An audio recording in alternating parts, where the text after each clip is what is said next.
Kailangan nandun ako. Kasi, ito na yun eh. Nakukumpleto na kami. Mas pipiliin ko yun.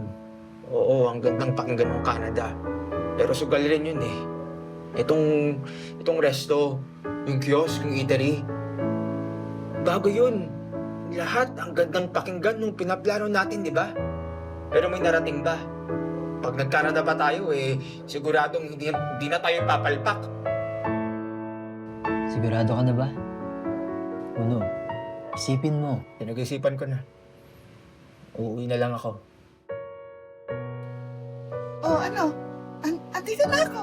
Wala pa man lang yakap dyan. Ano pa kayong dalawa?